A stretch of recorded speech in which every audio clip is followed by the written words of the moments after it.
asumdjeba wa santimem ni Ghana menyina. Openso na di nkabom ni asumdjeba wa santimem ni Ghana menyina. Obinya sebi anko baby. Obinya sebi anko baby. Osaji fogu nyegwa singen. Osaji fogu nyegwa singen. Edwe kasangen. Ogwa satinedwe kasangen. Woku bedi atobleba de blefa ku nyegwa si ajumna chemera. Osaka bibifa galamse ho na galamse no de bufu etan enye na mommenso yenso yen kese yenso ayemfom so bi na za ba bia wotie no wo ho ne nana wo ye galamse se wunya sika ne bi firi mu dia adi uko no de 21 report am obi one na report man wasase a wote so no ayetu a ensuo no ankrofo nom no eseye no waye ho de ebe wa waka ho de ebe ampasa aban na atwotwo krat wom de ani wom obi ka nti won so ti won no ansuo no aseye no ankrofo nsuo no wo so me kura wabab mama ne da me mpo Kessben. Mama ne da se nana me nsuo nkrofo kura etu say no na me nkrofo nya nsuo no Kessben.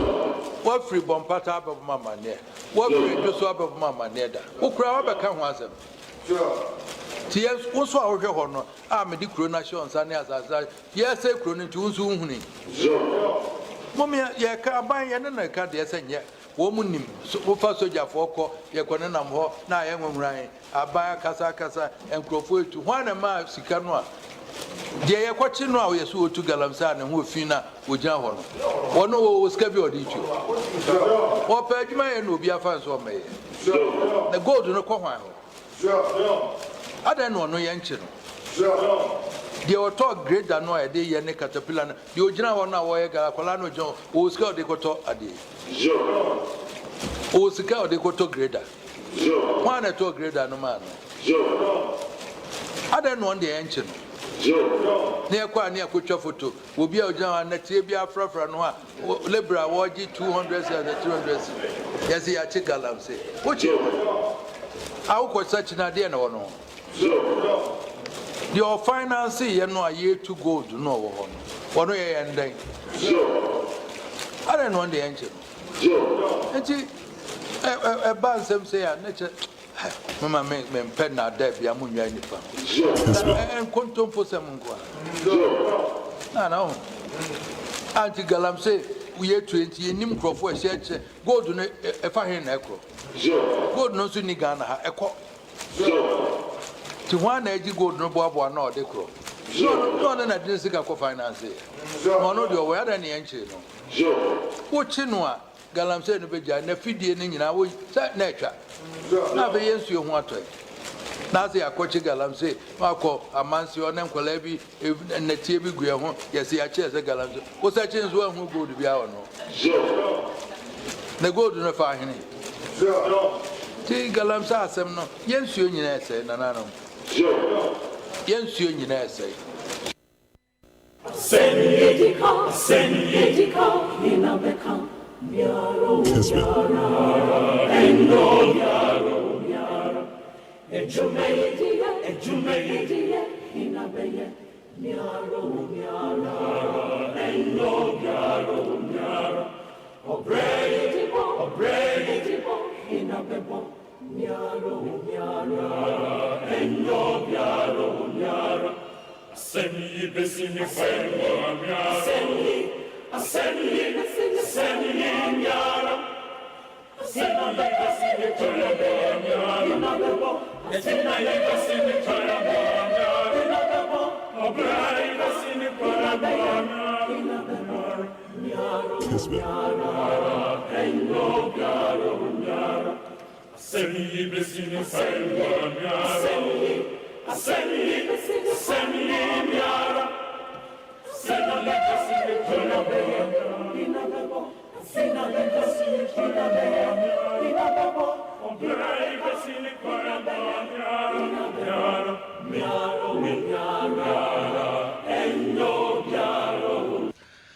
Abo no so pa nsima aduanan entia mamena oheneba makenya me kwa me miki ase papa se oneto ni muntana ede sports no abrɛ fisa breko se bebo nonkron empemu Kessben 93.3 FM yetena se anopai ewo Maakye dwumadie so na Ghana memu sansam ye no nyina sinkonwa na yadwendwe ho o comment betimi de aba ewo 0551599933 so anopai ye bisa se IMF Sikano, Nyamia Drum, yase, Bosimu Enquiry, no, na 600 million Ghana cedi no, $600 million. Na abetum, America dollar, no, na aba. Na ebei, ususu se abayin enye den, na onfa emwama economy no, entimi enye ye. Anopebe urem, na yatu yebo ase abo enkomo. Afe James je question, yebo mamani ansa ni adispos no, ebremo. Se Supreme Court, se omunyi, ne hun sembia, free parliament. Nkratemu yebebisa lawyer for no pay say na nsem no etitie afia ne economist omo maben ewosikasem tutue hodomu ebedi nkomoda yebisa omo se ede ne de na aban no ye after COVID-19 Ukraine Russia war de ebedu baby adri na sika $600 million a eba ye first tranche a edin kan betom no minim se ne aka no 600 no efree 600 no free 3 billion mu a na se sika aka kire no edoso ena ebeba ene tutu aban no be nyina no IMF no omo de nipa betra Bank of Ghana hodada ya omo ehwe se be ya aban no fa sika nya niam bia IMF no be hunu se ebetimi asama Ghana akọ ahokire a ye kọ mu no mu bio eno na former finance minister se tekpe edi to dwa no pay se eno so the pressure ba beto aban ni hyehyɛ so ebi se IMF hyehyɛ ne ka ho bi ena na ewo se NDC den and John Dramani Mahama na also nursing training allowance because of bill air compensation aketua na aban ni tua any secretary tua bi no na magana ye compensation bill no na kosoro sika aban tua ma adwumafo de kaka ho no edia no ka ho bi ene koba se nursing training allowance na ose omutwam teacher training allowance so na no ka ho bi ntina e wo so omo eja tua edinya mo bebreba ma ho kire ba Ghana for so ma Ghana for the com eto abetia NDC 2016 ewom se nea na no kenfrata akoye oma beka ma Ghana fo nyina te se free senior high school no de no matter what conditionalities no enka no but what are the conditionalities and an instance so the Ghana for any say afa woni economist oma ma bills kasam hye hodo mu di nkomo a omo se sika no omo mfa meche omo de brɛ yɛn se ho akyere ɛyɛ besia ejosa aba no so toto ne niam yie de niam gugu akwa mo with respect to taxes any de kanka ho na yetimi gege to no yie na yetimi ede koto ba bia eda ene ho eniam ekaka ho anopa stay with us yebeto ebo ase na sa nkomo ewurwuram na yakeka niam abom afei community ahodo ya ye sika kokko adwuma na omutu gold no santehene se ono a betuka na ordinary atra mansem potem ho na okohwe se de nkofo be ka kire no se ne sitie afo wi ana mo so otufa ho no na otu yemfa so bo no nyina mo nananom se omo a etete potem ho a sandehene de nsase ahye omo nsa ena omo antimi anhwe ama nsase no nyina sei ana yemfa so bo no mo ye politicians a ase omo di anwamo ena omo do omo nsa fefa ya no ebisa omo ani mo ehye kwayem ho ba na omo tenkran se yenua they know them omo ni mo ese nua no but omo abe pretend omo da ne seso hori no ase ordinary masie ba na ne to no wa bonten nti ono ese no no ese afa ho be ka kire se ade na ye nua MPP aban andananado awse Ghana for ebo na baso evisa Ghana mse ku na usaye no anamo bi oso otu bia mampani de niam agugu akwan mu ene mercury ya na ese nsio ese nsase ema ebedu ba bi ebewu nkwada bi no omani atu na ebewu obi na sabi awode akura ni ho no ene omode mfidie efre kacha abedu a omode mining communities na omumfa mercury ne de kaka ho nkose nsio no enti oso ye bo mampani na nadu dankwakufa do abaso Aswafo hwe nsase ene obo ade ne pode amaye Minister Lands and Natural Resources Honorable Samuel Bujinapo should be commended as a young minister. Adwuma ode asi na so se oye no. Yemo na baso. And yet nipa bi ya wa ba mu so sometimes omo frustrate ministers no. Edwomo ma ministers ne kwa mo ntimi nya adwuma se ne omo eye.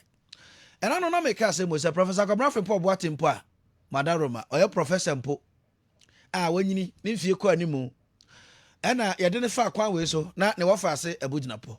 So sometimes edu baabi a ɛbɛbɔ ministers no so all right, but ɔsɛ nipa bi nso a wɔabɛn mu a ɔmo kura tumi no ɔmo ɛmoa ministers no ɔmo adwuma nyɛ yie. If I'm to go by Professor Kwabra Frimpong Boateng report leaky yɛ ɛho nsɛm bebree ɛyɛ mɔnimsɛm no a ɛkyɛ sɛ gyina pɔ wɔ adwuma yɛ. Yes, of course ɔwɔ adwuma yɛ paa. Ne nyinaa no pɛ yi yɛbɛto yɛbɔ ase na yɛwerɛm. Nti ɛne alɔyafoɔ no bɛdi nkɔmmɔ na yɛakeka nneɛma wɔ ha yɛ Kessben.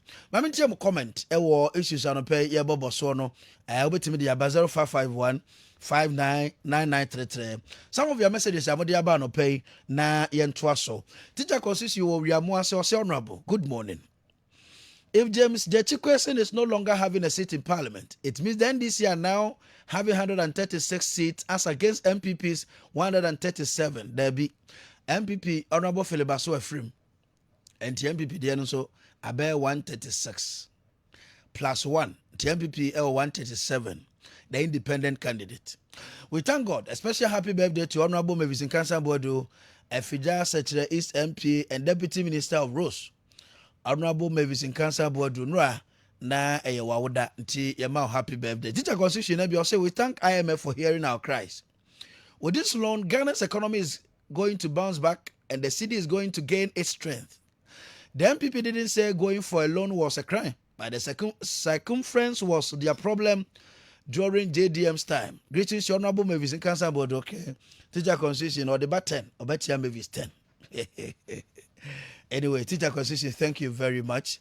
It's good that finally IMF has agreed to bail Ghana out this time. I believe very well that this IMF deal, our economy will bounce back, so we should keep our hopes alive. MPP will do. Shipman Ewa Tonso and Ode about CBBA ebe fine.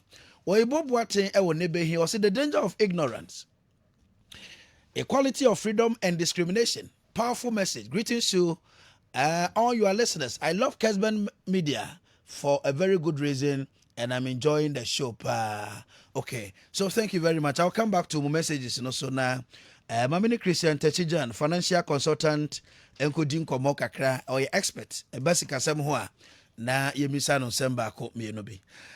Uncle John, okay, good morning. Our Kessben 93.3 FM. So. Good morning. Bachoye huye, number also. Okay. Say IMF say Omwa Makwan say $600 billion. I ye part of $3 billion na ye kopeno. Emra, yema yeninye, yemo yensem, yenye hrusie, ana yemfa no say. Bacho mi entio.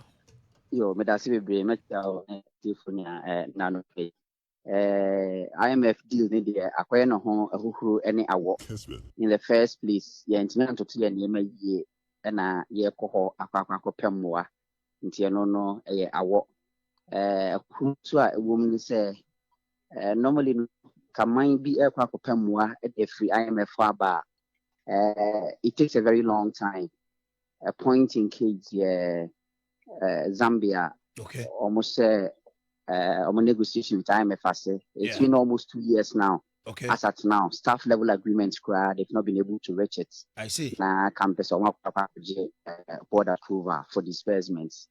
IMF no, I think just about a month ago, country director Anoma Yasote said Ghana is a darling boy.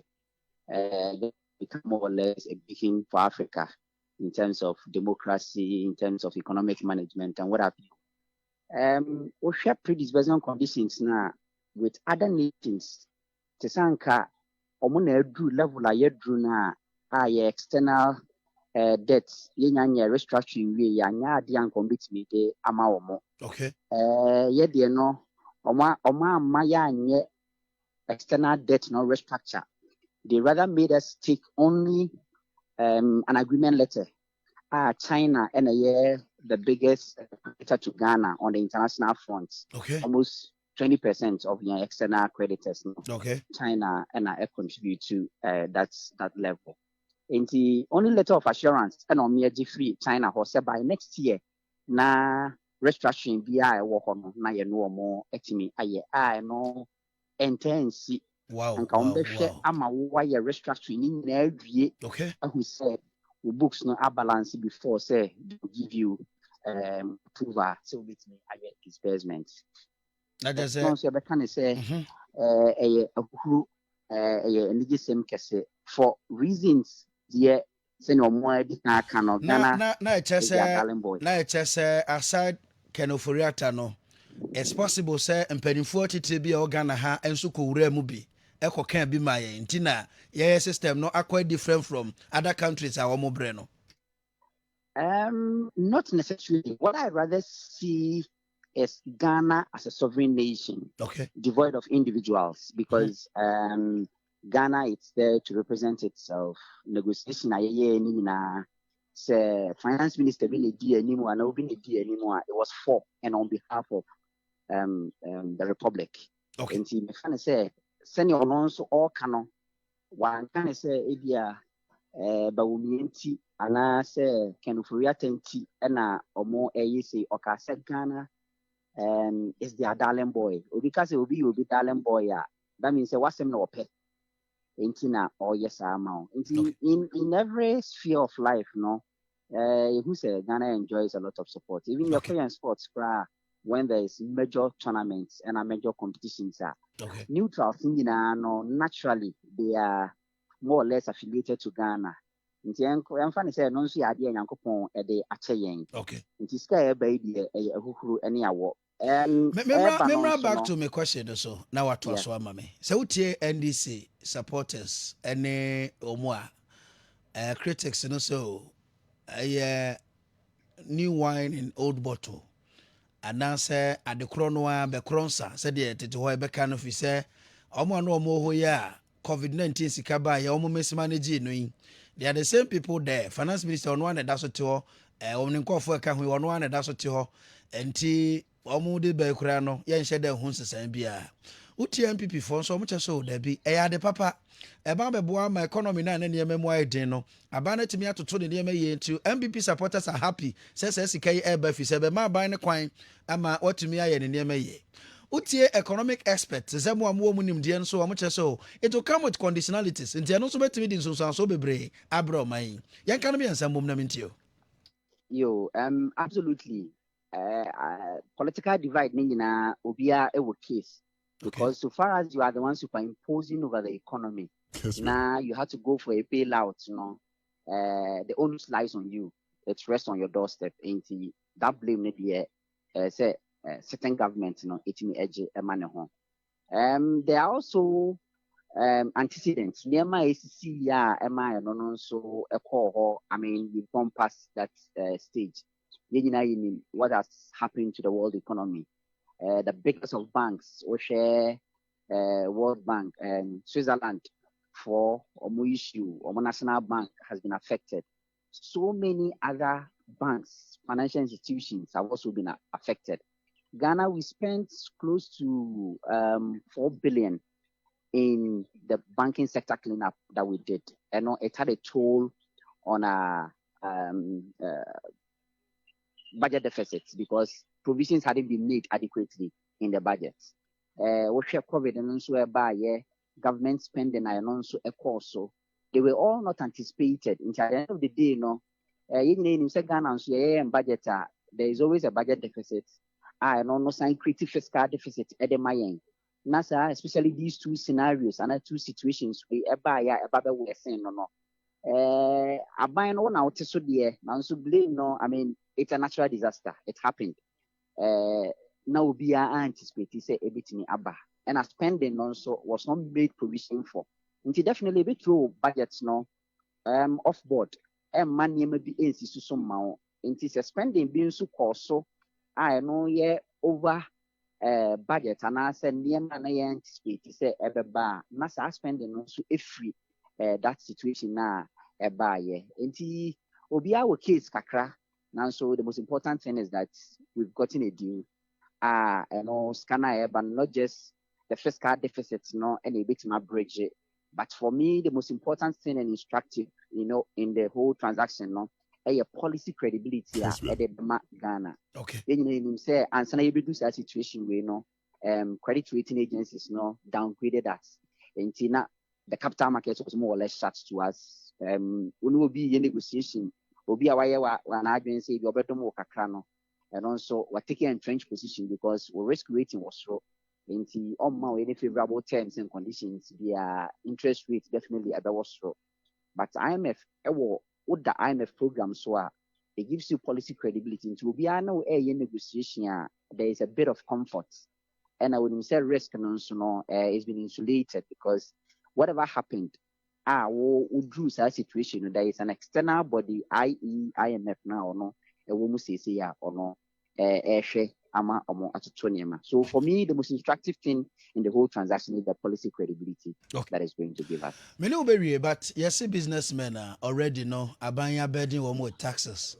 IMF conditionalities he SRB Simu Kina say I'll say it me raise enough revenue.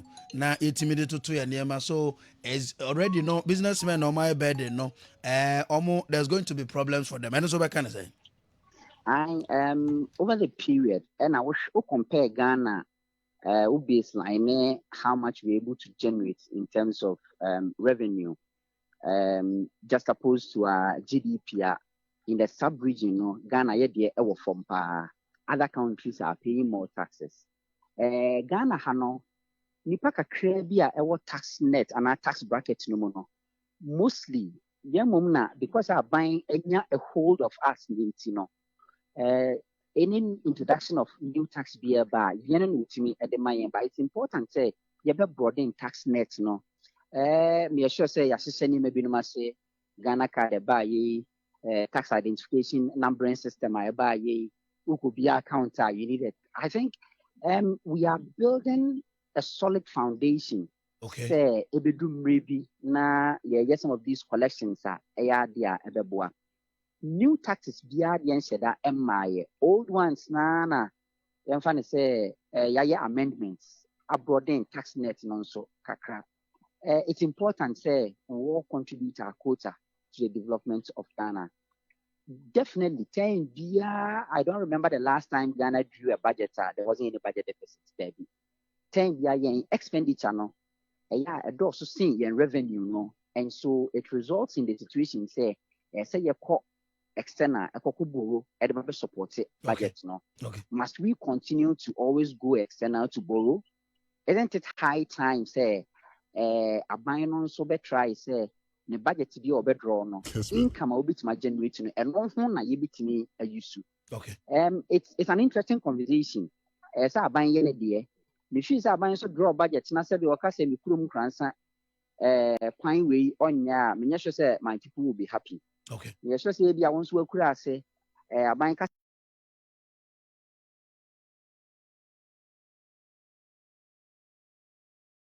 A light be uncle and the alcohol and also on ya and also you'll be happy.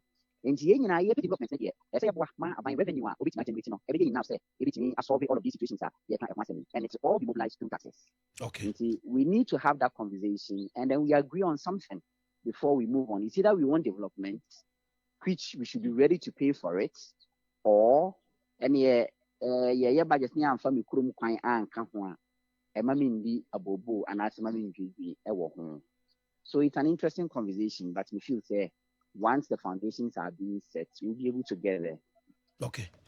I don't pay me no I say and obre Dr. Christian Techijan, a financial consultant, and I don't pay IMF Sika ya aba enche omutase wosume inquiry na abetum na yene no akodi ho nkomo abo no twapa usima enum Kessben 93.3 FM so eni ene discussion segment eni abajafo besin konwa na yabobo ensem no eso kwame ne akua atranse kwame akwaba yes akua that's it okay kwame mami ntie mu kakra wate financial consultant no wabon ha eti mami ntie kakra honorable yes mesachia yetiefo ne yahwefo biem it is a good news IMF ejenya bedru this isn't the first oh yeah say then you see that restructuring ne hun sensem bond e beba ene yenim say eh da ben yen sabeka and say as o ma clear the road say oh monsa ebeka it is the best way to go but unim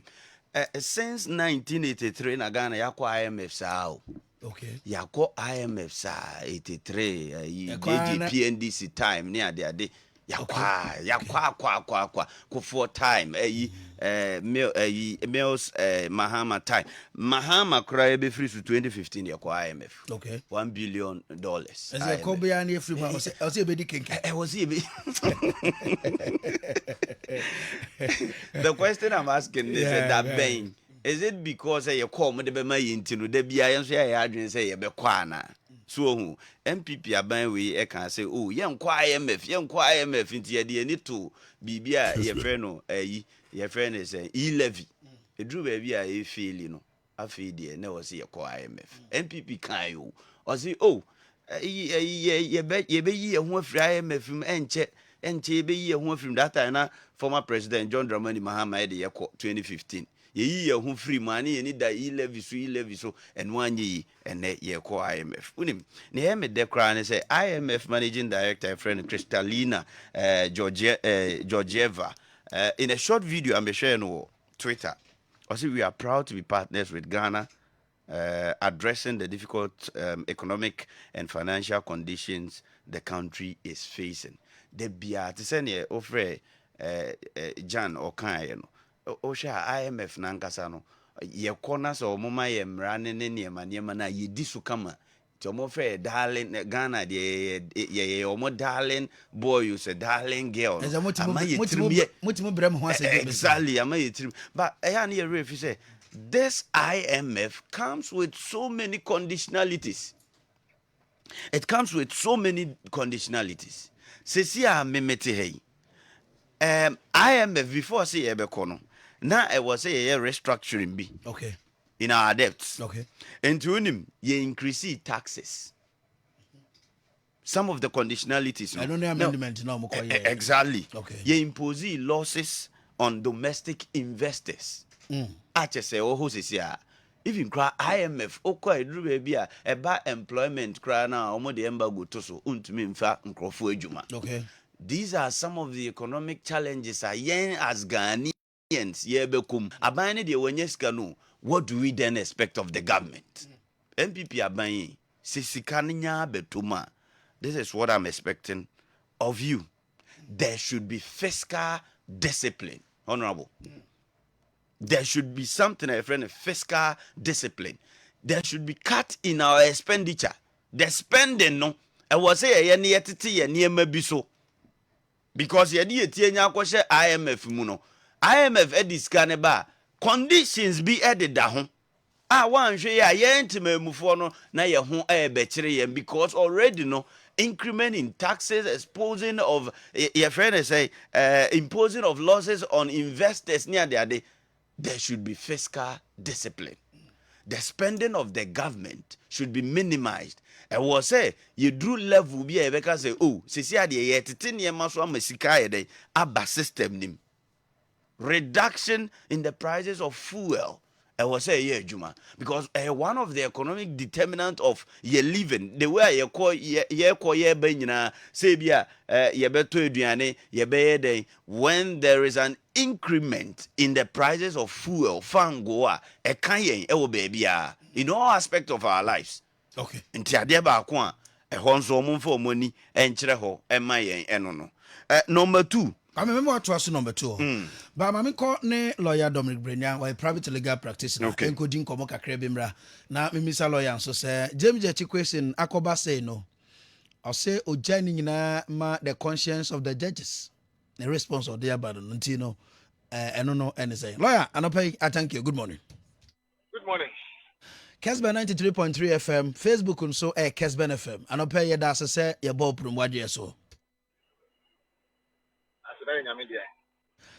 Lawyer Supreme Court ruling as a trainer saying ewomrem wadaroma say enyi ni dimfi mrashe bedwam say enka moso won tranche otene bi parliament won ko nti emre bi na ye wo MPB a na owo asin of ya obeni na parliament a Supreme Court ka say wani na say ni citizenship nti ya pamo no wan ko bi otene bi ave ya sanse yan ko be panidin kura mfi ani ase ne say yes the child again the Supreme Court can almost say me about to come on unconstitutional null and void. There has to be a null and void. It's not the anything. The only thing I saw is former MP. Edi otwamo parliament kro ntimi nkasa ha mabahada. Yeah, But this is a person o jinama nipa ko san light to abama no. Nti say at least wa tomra kra e was say kodu ba bi adri. Bo ayen kakra mremu. Mremu no ntimi nkasa bia nipa gira na ko san light ato abama no ntino. Ye mumra no so. Ghana ye make se ne ye constitution. Na ye nyina ya tin say e be regulate ya brabo. Now, also according to the tenets of the constitution. They say, Ubuswa, and found 32 Abama. A man on a year. Edi basa still we trim say na your MPB every jam jeti kwesina na owo asin of Supreme Court to cast untimi friend who MP nti ye trim de enka ba records no de emfrim. Sir, record no but now I'm going to say I said Nana e wo mu ananka be den. So sir, you may say I'm not going to say the money. Okay. It's a individual interest. Rather than it's the generality of the Ghanaian society, your interest. Any emra. Yes, there's a different back. And I said, don't be afraid of saying nothing, you know. Your emra and your instinct and your emotions to try to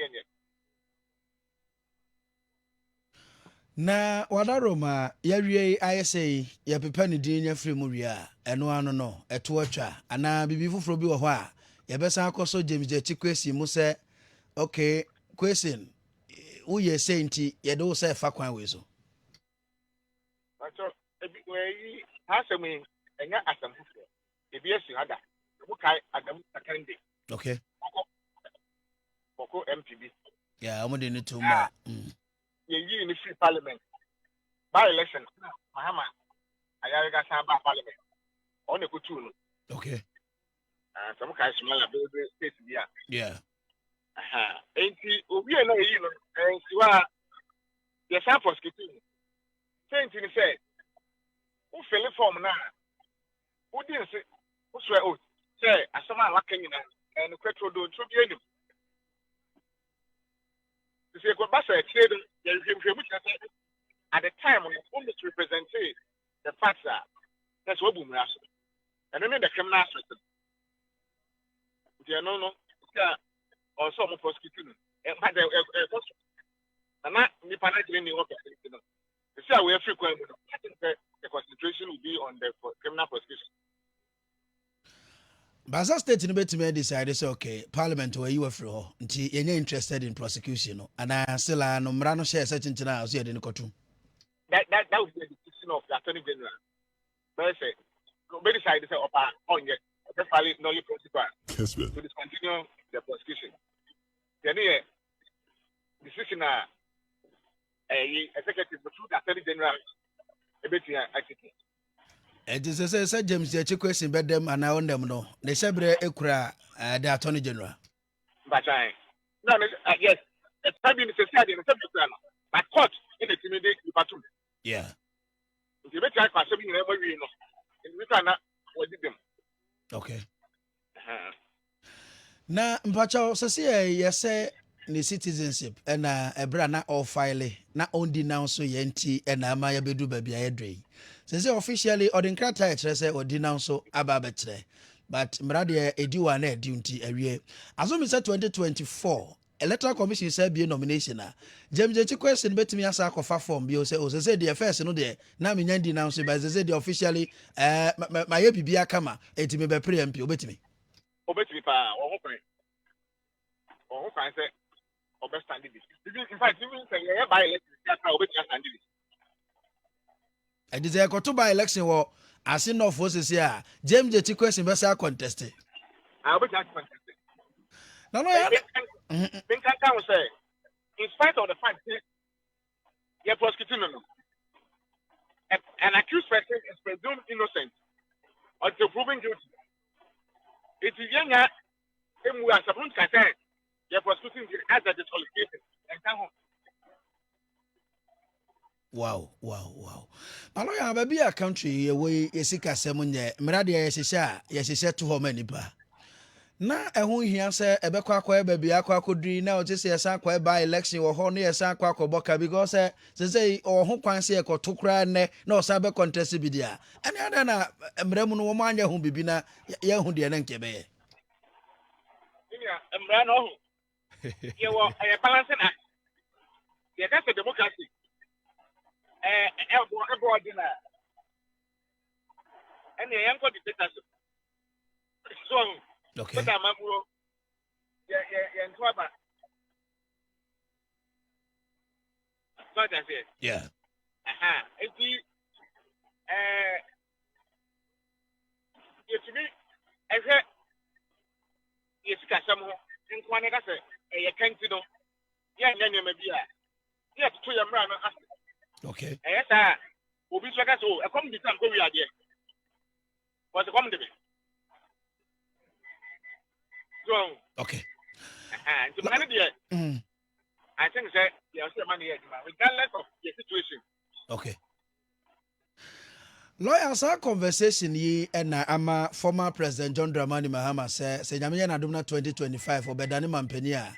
Sa part na provisional constitution ni mu a eba Ghanaian say wakotena US or Canada or Holland or bebia anti ukura dual citizenship a untimi bepre no so no de oba obema parliament o mahwe na ye free ho na ya to aso akoyenim. Maja wadwe wo ho ne say maminti oni yemfa nkomo ni. Constitution a living document and this topic. Consider President knows a person the year constitution review but on to me and has and you pay.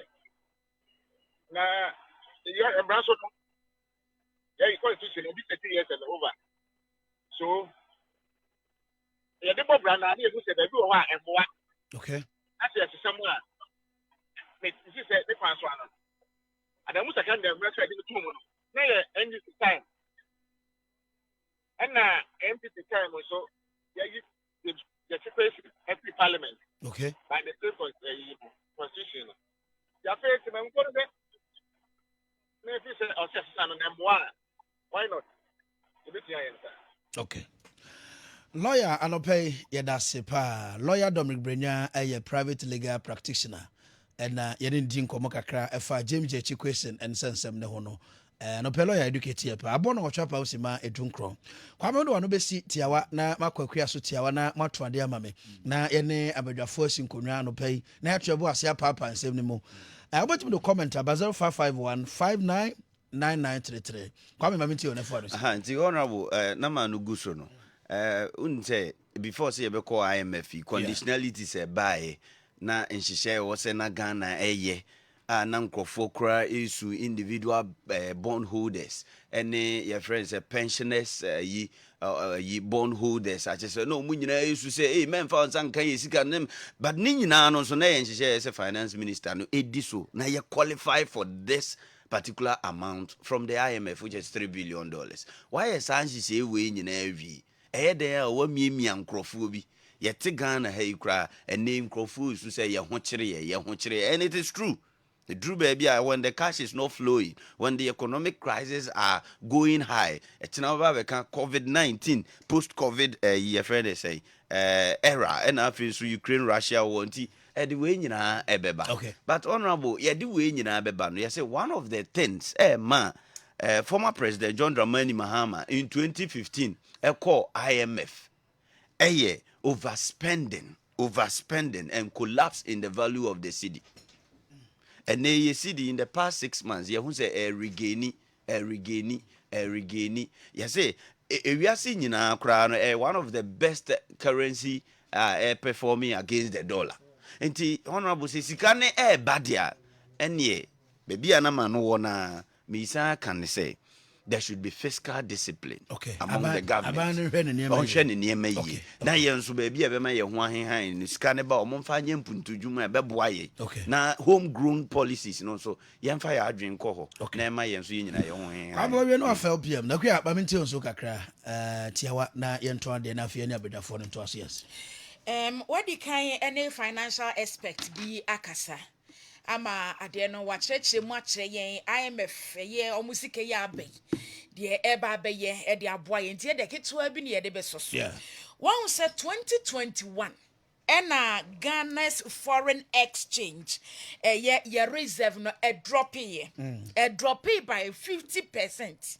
Emma ho na ho kyerɛ no afei ye hu say ho kyerɛ hyase e ba Ghana so ntia wo say ye totototo niema ye say ye toto na anye ye de ne na we will need an upper hand bia ebetimi aba na aba beso ye mu ene sa IMF na say no de akoba ene se wo nsa kowura IMF for enze se mu a e wosa wo hwe hunu se wo macroeconomic reforms no wa restore se de be na a stability ebebrɛ enu nti na omode omompani foreign directors na ba kwa ba betena ye friend is saying Bank of Ghana good said de be ye sika na omode abrɛ yen no ye ni ne rough yanto because ye didn't rough Sani overspending any unnecessary expenditure baby and you can see a disca corano near disca quackro baby be a munsono I was so who say way here. Once I see a years and the idea fata. Okay. Intimate says ye na I did be a mube here and what brabombi says here or Hamis may quack the next 10 years dear and no near the Ghana to say a queen until from this can of my I was see a share and we say ye restore yes sir economic reforms and stability no ebe brayin e face say omo de amaye ade ba ku bia mu omo sa hwe ne mu say ye be ye ne ye be boast wan ka say boost or say boast BOLST boast your tax compliance say de no ekusi ne ba ekusi ne no omo wi a 3-year period no they will go away enti die na mo ye na say ye ni wa efe mo atimi asa agina ebi ni boasting of tax compliance I was here shama enuma wodra wo my Ghana mu no omudidi to emraso na to I was so butuatua no omutua ma Ghana efe yesika asem no agree with the problem be ebrene ko nti enkamemu ato so but problem e ho ne say most of the companies also mutua to ma ban apart from individuals so set up on business be na politicians in nko for there and that is our problem and na omudia fa free zone board and you won't company Kessben pa organa ha. Also trial trauma by no free zone board. Na yamano. If you foreign company kura abaha no. Na individual. Is it crow na kuya? Ghana be ba becho. Mo. Uni wadi kondia. Esa bo na wotetia.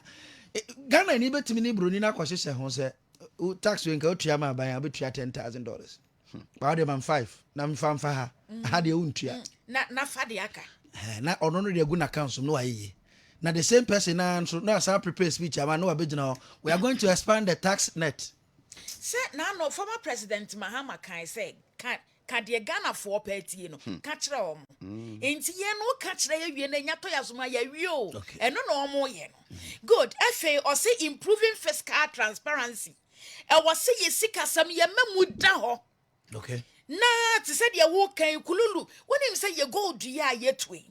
Omo makwan Ghana ni makwan emo mo sesa dodo na digu helicopter mfa akire ho edeko no na jekitu abi dia se no na dia wo se ba Ghana ban ho eno ni yesu be aye ntase no se honorable money so ya ye eniema we ye ebebua ma money so no apeja o na meme ne hoho bi akodi nkomo bi na ma jekitu bi a wo fa de akako so de aka na ye fie de na ye wo wajapade no e de na wo ye no yeah, crow is how any me call a be or free adum or see a friend and no name. And if I see baby na young good ain't he honorable FA dear may come away not made the master number or see improving management of public enterprises. A buying a numa and some management manage how to manage a buying a numa. We need to improve them. A whole chrono. A banyum chrono, a go to the mechanic said this. A queer chrono. Korea nye nyina fi abanyum akua na de am yan say we wi sika die no the best thing betimi ayan say na asa transfer no instead say you be prosecute no transfer no eno na ye mampani that rolling say ye na hia wo sha say abanyum a wo tonton se oton no nya kakra no de be ya man ni ya eye ɛhɔ mempɛsɛ yɛbɛkɔ but honorable ɛkora mempɛsɛ public yɛbɛkɔ enterprises se wo betina mu na be diska no wagu adwuma na de yɛwɔ Kessben ɛne ɛyɛ franchise sɛ individuals yɛwɔ Kessben hɛ na akua wo na yɛ general manager na wadi sika na misa kɛsɛ sɛ dabi akua me de Akuoko nso kɔ ana afrem sɛm se kɔ obedi sika ntia ne ma mentɔn ɛnyɛ good policy mempɛsɛ hɔ mɛkɔ hɔ honorable mu ni saa enti yɛnhyehyɛe no na ɔsɛ yɛ adwuma igagua Ghana anya yɛ nyinaa private individuals politician MPP ne NDC omo alala no mudi enti mfie bebrebe omo alala MPP ne NDC alala no mudi honorable mfie bebrebe sense say yebetima ye adwuma wo yen ye Ghana yi mu asanke any problem okay. Because dia wodi ye na ye ma police ni che no wo mo pe bibi dia koma police ni no na ya asem no ekoduru judge wa judge nso ya ma ne kakra no nso ya asem agwa gomo we china beto aso mpa chomfe nkodwa so right mfe nkodwa so go groma ansem no kasa wo ka ɛtɔno bi ahwe ya bo sɛ pani bi ata so sɛ Akuoko ne de asɛ wodi atam ba de atam na ya medio ye ka de wo ho enipa a wo mo bɔ Ghana ka ɛyɛ abandwuma and wo mo so no productivity wo form kora kwame tɛ sɛ ɔkɔ adwuma no pa obedu office bɛ 10 afa no aba akɔ gyina hwehwɛ makodu no nitrim abufu sɛm na wote hɔ ukura sika de kɔ akɔyɛ service wa abandwuma ba na ɔte hɔ ɔbɛyɛ ne tini bɛwie ɔbɛba no kwame afa no madam ato no bo ase abɛtra se ɔbɛfa ne bag get nche bag ne kro ɔbɛtwe fi baabi esi abɛsi baabi bɛsi no ɛno kra nso bɛtake bɛ 30 minutes be man so kra ɔno nso ba odi bɛ 3 hours ɔno nso bɛ sɔre ne sad chick akɔ lunch ana ka wo yi ma firi ma de hɔ anya ɔde awia na ɔsɔ yɛ ka asɛm kro awia na ɔmo sa akɔ lunch no ɔbɛkɔ 12 ɔbɛ 2 na 2:30 ɔkɔfa ne ba wɔ school ejode ne ba bɛduru no na abɔ 5 na ɔkɔ ani kura aduane no wapɔn. But the same people never have any man so. I know na safe. Tina omo yiri omo. Ghana.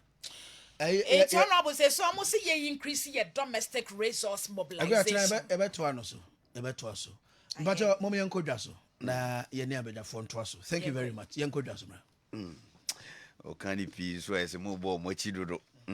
Na adom garlic bitters and American farmer obia and na no pay so utie na so moja ne ntumi ndie frusane e woni pedua ni mu ya na unsa 83 o na 83 na adom garlic bitters and American farmer e be boost immune system e betua mo ada na ho afedie na ye friend na unso be dabi na wotumi aka say enra de me da yo na fa lady cleaning so feminine hygiene wash oba utie me mpacho pebi na fasisi wa himfie ho fasisi ho ushia be ma ube unso obeka kire no abo abaso aka je say in fact wadi wo nipa na wo your bam nafa lady clean nafa xv mixture and nafa xv capsules so and non so ye kan form ni mienu nyina ye numbom SV mixture and afin so xv capsules no ye kan bom ne ye de anom ennamu nyarewa nyina ebeye fi ho afin so Johnson mu yare nyina so ebeye fi ho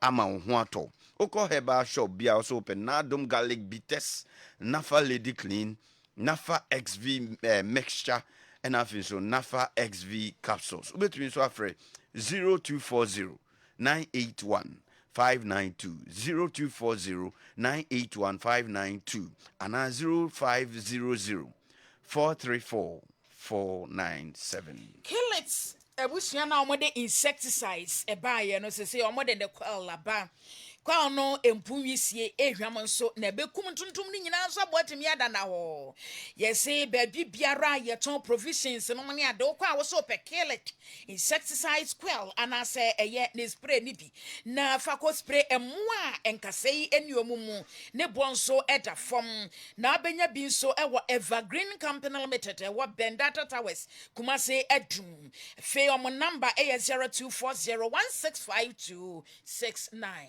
Drop papa ba konso fruit supplement fruit ya extract ya kan fruit abum na afin so ya extract ni nua ni nuru na ewo mu no ne ya kan abum na ya kan che o se fa so nsuo mu o be da no wanom fruit juice herbal mixture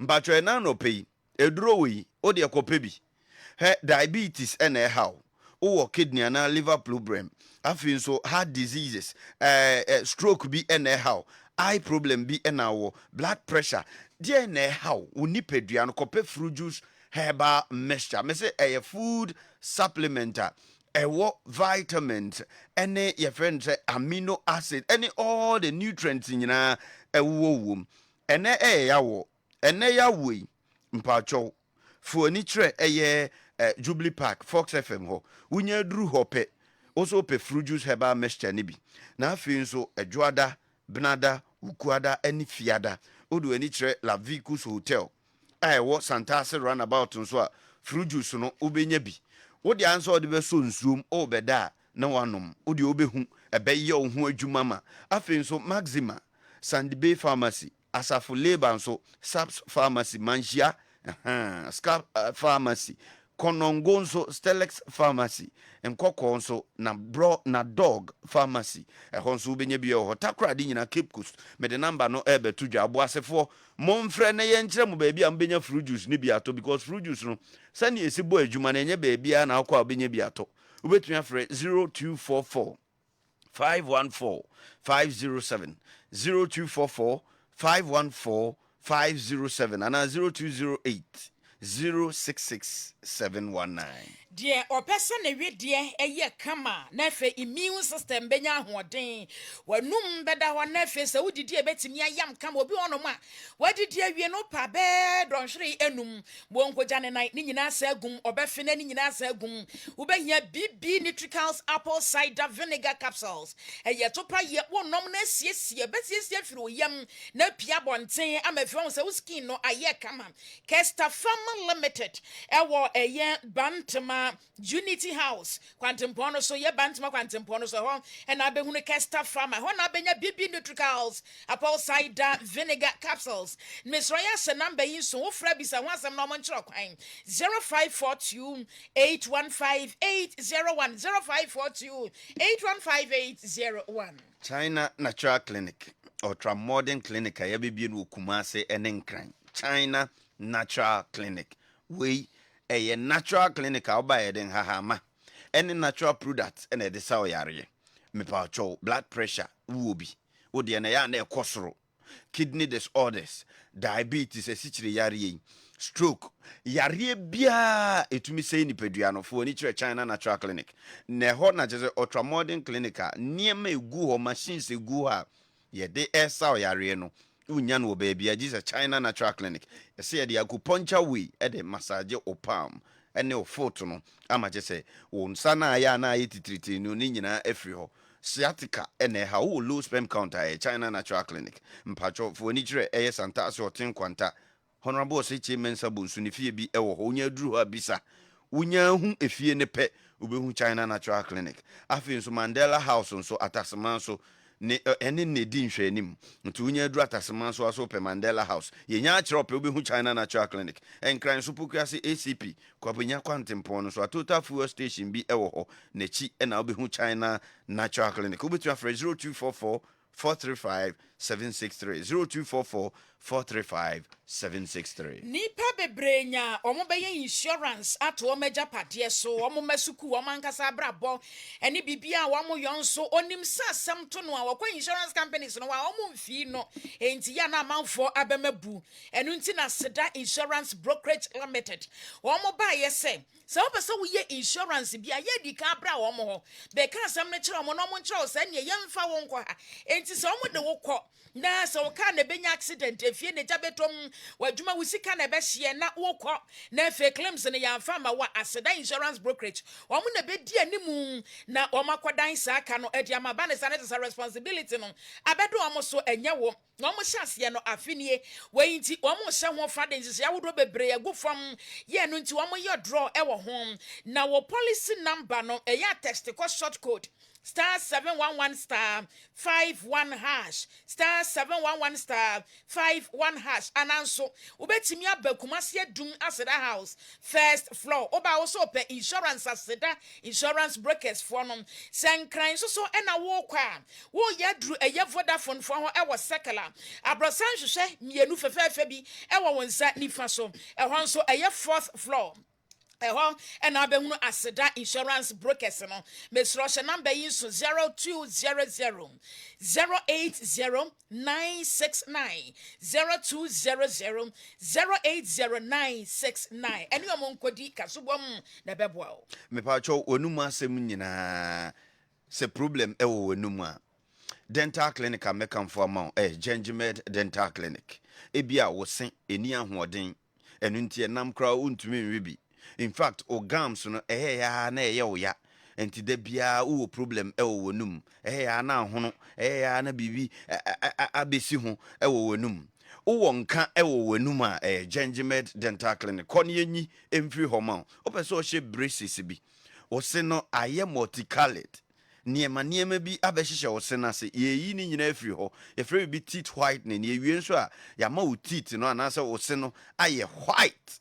Scaling and polishing and also ye ni nyina bi ewo ho extractions ni nyina ye na dental crown and bridges no so ni nyina ye bi ewo ho mpacho wo se no person hye ne silver na gold ana wo de onti bibia se ewo wonum ba wa onim se wo problem enu nti de bia ye se ekura ba otrim enu nti uti yo ya wonum ebon for ni tre Gingimed dental clinic consultation examination and more ni nyina wo ba ne onti ase bia na ye be kire wase na fe solution e wo se ye de ma won so ye de ama won so wanya wa hoto umpewe na pede Kumasi Krodium had for ni kire Bantama High Street unya duru Bantama peme de number no betudwa na wa frɛ omo tachiman so mazin ho na kenten kwantempo no so ubehu Gingimed dental clinic enkran so nungwa C5 junction main station ho na uduru ha frɛ 0598 731 823 0598 731 823 and 0241 192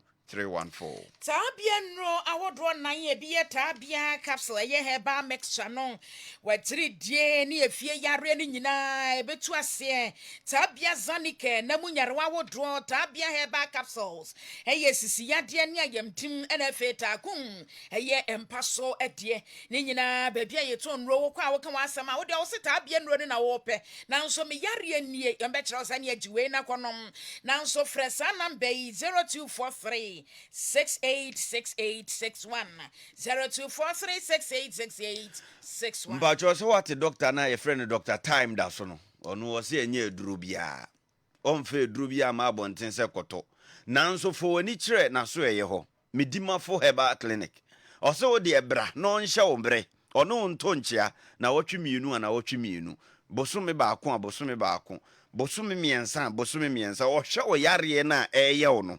Ana yare na wonya no no ama ho time say enduru ho no eduru a wakire ho no onye no nko ade enduru ho na ho ato nti your friend Dr. Time da so we medimafo herbal clinic doctor ho your friend Dr. Time da so yare bia osani nyina stroke diabetes ope awo de na ope osefo ni kire na so ye wo ebuakwa agogo Kumasi Krodium ha uduru ho a wo de friend 0244 774 282 0244 774 282. Levels Herbal Limited. Roma Drona friend is Levels Natural Capsules. No, ye twenty was set a dinipa next level. Ain't you from power chair one person was from who sexual weakness. No money at dear me patros said draw next level. Ain't he baby to say pharmacies, chemical shops in Yana. Woka Ubenya be repass ventures. I want crowd Kaishi. Kumasen so calling a herba Ubenya be. Naya for levels for 059 9056 033 0599 056033. Dr. Grace Wodu Tonin Safri Obia. Mammy and who efe. No sounds ye doctor. Our be herbal clinic. Our sounds what laba. Machines a good honor. Hey, herbal clinic part say ne laboratory. Okwa machines a good honor. Enye easy. Unim yare e how cra. Ba ho de bia bon say a woman I say why emre. E woman na wodew e woman wa hu ne e haw enso bibi kakra na wabre osofo ni kire na so yare bia stroke diabetes de na e haw wo de fabra ne onsa ne asosie kwata ene ani fra di 15 years emfie dunum e na afei nso wa adwen nya adwuma e na onsa obema na ye ketekete kura fabra wo de ha ma beto so size a open e duru anu aka che no agyae wo ye oba nso so free bi vagina steaming wo ne be machia in fact wo ni begye saa be ma no nso enja ho nkoda e Grace Gift Herbal Clinic and Laboratory Services Kumasi Crodium had ye Ohim School Junction wunye duru hope Barekesi Kwarteng no so me the number betuja na wafre afi nso ebu akwakufudia go fuel station hona ubehu eye Grace Gift Herbal Clinic and Laboratory Services and crime so Achimota Petroleum new Achimota Petroleum Banglu hona ubehu Grace Gift Herbal Clinic and Laboratory Services but your phrases here 0246 518 003 0246 518 003 and 0543 320 030 wo baby timi ka kire ni kunu sadie na wo ho ma ye be ma kire sen onu nyina ye pe e wo mpa so no bi nso aka kire bi so ka sa won koa ne mema mu piesie na an de wotimi ye nti ene odi akonkosam se piesie ene ne ye kanfo piesie men capsules be ma pe bi memeni o na ye mema mu piesie wate na ani honom a na kire se bibia gie agu efe ye wo piesie herba mixture ye di treat malaria typhoid no ne ade na efe ye wo piesie ko capsules ye di yo koko ho adwuma koko fifiri wo to pa wa hwe ya ka so no abotena se be 3 hours ye morning so ni ade wuntimi da bia na aboafu ye kwakotumi yo eno no mesro be fresh number ko asem no mo nchechire mu ma ho 0240138422 0240138422 Suzy Herbal Center so unti omonka na eze wangasa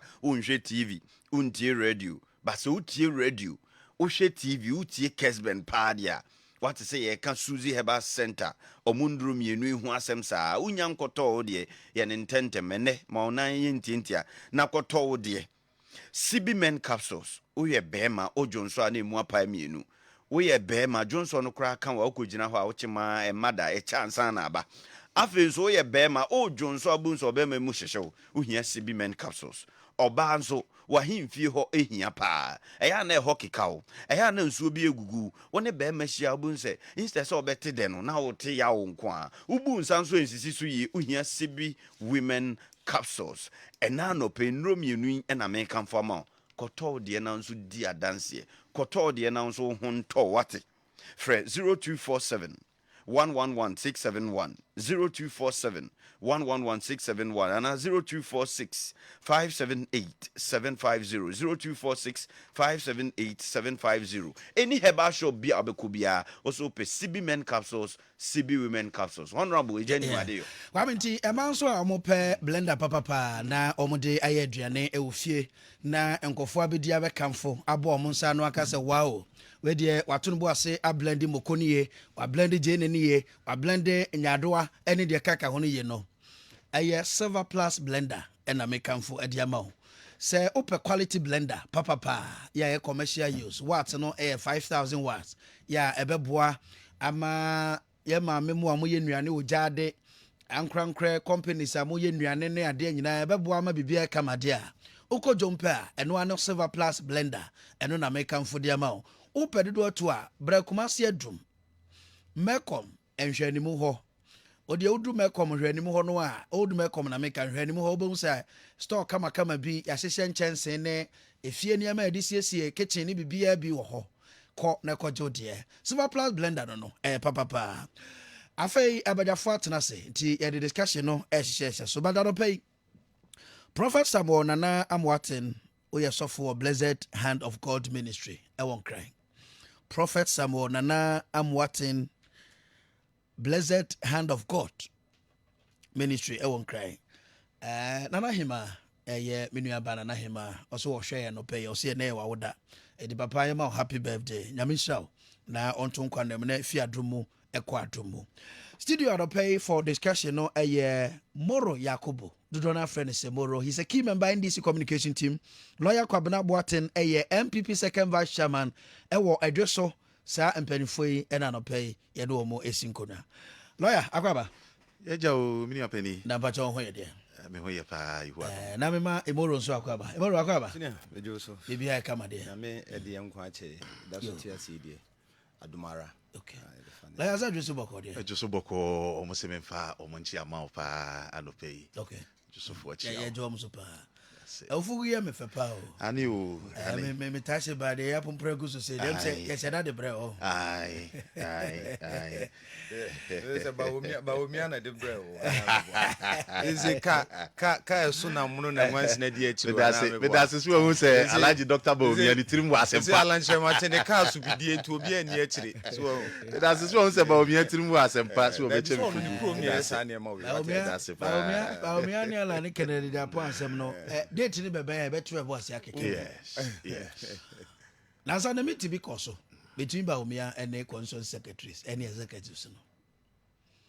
Na concerns no bi any say ebi mu omo wa ban mu ne suban nti. O say Baumia twe ne ho free sankofo no. Some people in MPP now feel say ebi mu hijack na Nadu Danko Akufo Addo aban ya. Omo ma ne ma nkosa ne ekono. So from secretary medium yes and training meetings secretary for no is telling Dr. Bamudu Bawumia say stay away from those people. Na ye hu say wo de ho e de edu ho a ye beka lawyer bre ni afante o de ne no mami fan se fridge yes na ye ngurem fitina ko ne ade nti o de wo take Kessben na you obe nyasa ne manya yes lawyer mbacho yemra James H question issues no yemfa no be 10 minutes be ria na bre o ma na ya ba IMF sika abedu no so your lawyer ntimi sha se wo ho obehu no say yo mini apeni on say o ma yimu no yemra pon pa ne constitution no yeah na ukọ constitutional interpretations mu a obehu no say ye emra pon constitution no yehu no say bosom kese a yesom no okay the ti American say ne say wo hwehwe all other statutes ne emre mu heda nye duru sa no a when there's a breach to the be a court no timi hwe ne consequential effect okay say effect no nheda nye ayibia no a yetumi yehu bibi ma no yeyi okay ne mum ebamra pon no dia a breach of the constitution whether a effect or not it has to be remedied immediately. Okay. It is because over and over again Supreme Court waka say your constitution is the fountain from which our lives flow. Wahuno ye moja ne ye nkwa nyina free constitution num ye tie nyame mpangu nkwa chiri sanope ye tese mrapon no ya batu agu a wo se nyina ye pempa bia se ne yewura because it will mean say ye need protection bia wo ba bia biu ti bia constitution ne ka no e wo ye somu dendende na ye hwese ehun so enko enchiaye bia na minu apani wo be hu no say elections makano ebiu say a creature of law okay specifically statute. Inti ena ye common law rules regarding elections, you know. Okay. Ebi enwa you borrow from a common law practice. I just said that she humra ewo oman mu a ye de govern. Inti portfolio kura ye to aba e de akoro. Nipa kura wo mu betumi agina. Woni a wontumi nyina. Said ye nto aba no. Eniema kwan kura ye mfa so a ye mmobɔ no. Ene ebra yemfa mobɔ bibia no yahye homra nwenten eda ho nti ye chia kɔnkyɛn a na kyerɛ sɛ sɛde mmra no ahye sɛ abato no yesiye no na nye saa na yaye no one of it the famous article here okay. 94 here kyerɛ wo mu a wo mu bitumi agina mrase bidwa ayi obi a wo allegiance to another country free mu yes obi a wokɔ emira se bidwam na wo sɛ ye Ghana de se krun amfrafra wa bia ni mu sa na mra no ɛsie ne jurisprudence ne de minim sɛ minu apani wa wunim sɛ yempɛ sɛ ebedu ba bi no wadwen aye ontanta because emira se bedwa no adwuma na wo ba ba ne adwuma ne pompons wo soro okay enti no yentoto na sɛ citizenship no to de bi e kan tra na minu apani sɛ oyo ne bo a nyame mpangu se Ghana oyo ne aba na eyeye ne oman bi ntamu asem na wo no ye mrase bidwani ana ye mampani ana ye IGP ana ye Chief Justice no a emra na exempt wo mu no wo se wo si gina ye bi ma oman no na ekoye se ukra this oman we citizenship na se ukra oman citizenship a he fa na wa allegiance no ewo se wo na wodi animu am ye di dwa bi na koye se wo nso mu apai mienu a one of the requirement of allegiance and citizenship they say ewo se wo at all material time no wo ye de favorable to oman ya wo mo allegiance no. These are the jurisprudence. Na just say Bible masem say akwaba akuntimi nsuma wura no mienu. Ni sa pepepe. But do Dr. Kennedy articles our church on the issues making camp here. Also mo say o man no omo nye omo wa bruchi na bese no. Oh ye no mbo kruma na ese no the office ye nyimfiri ho na ye betimi ya ma America fo ne obia wa ye president ni bi na ya MPC ni bi ni akoya baby. Ewo mu sa e bia ye timamufo ye no omo wa ha yi ebi enye na mom eno so nkire se enwene ye te saa no ye ntoto no fom. Ohun bia bibia nsi ye ntini ye betima for citizenship no say eyetra. But citizenship also any the allegiance the scope of it no ye very very very wide. Now we article 94 no a eno kra de enka about citizenship but enka about allegiance. Now allegiance no na in the Alhaji Sakande Dramani case no Supreme Court interpretee say holding the citizenship of one country another form of allegiance. And to that authority no you be to me akano boldly say holding a citizenship of one country you owe an allegiance to that country. And for that matter you come squarely within the said article 94 no ya exempted woman from going to parliament no. Ntimi ya ne sa na tie e na si penso there's a president e wo man yi mu a papa ya mabu ni din ekowie sa the man no eno ana Supreme Court nso etintim so no na me apani unim say Supreme Court no they were thinking say now they say is so obvious and I agree with them. Minim what the NDC seeks to achieve but adie bi wo ho no mu a ka ebobo ba no anu ahunu say there be adie man hwie de mebeko de enye nanka watu hu anamon. The two Supreme Court judges they say there's no need for interpretation because applicants no call Supreme Court or call for interpretation and the court is like what is there to interpret? The provision is so obvious because there's a Supreme Court case be Samuel Osei as Attorney General. And then there's another one Agrumashi or something. I don't know if I get the case right. There's Attorney General, but it has to do with this case here. Now ADB Bank, a transaction be the applicant thought say an international transaction and therefore needed a parliamentary approval. Now also in the Supreme Court for interpretation. Supreme Court catch and say, but the provision is so express. So the trial court, no, or for that matter, a high court or any other court, should enforce the provision. Enforce the provision. Don't come to us for interpretation of a matter that is so obvious even on the face of it. So I do not know why. It looks like our friends in the NDC do not understand what has happened. No omobo so nyoso. Na ke ya de esi pen no de. Nke susu si ye nyina no ye hunu bebi a ye de kro ne ye de mra na to. Na menua abo man yika. No ni bebi areho no wo. Because now we are contemplating about elections.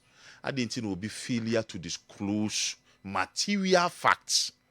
And no be more man yasa times ke twitwiri di e di akwakoto aba. And no nka wo say NDC fo edi hu awerefo. Na ko mo de chelpa ema wo man yi nyina by elections enye sika ketwa minua pani. Or because of what? Somebody failed to disclose a material fact. Well, who know? And Tiano na me dwen ho kra say, is there any course of action in the civil law? Are you able to media sama to retrieve those monies? But it looks like course of action only in the criminal realm, which Matese has started in the High Court or more prosecuted for an electoral related offense here, and no a serious custodial sentence. Now, Miss Artis NDC for say the city be our one on sign Edenako. Well, I will just give them a piece of advice, maybe as a lawyer, not speaking as a politician. Prosecution no started no.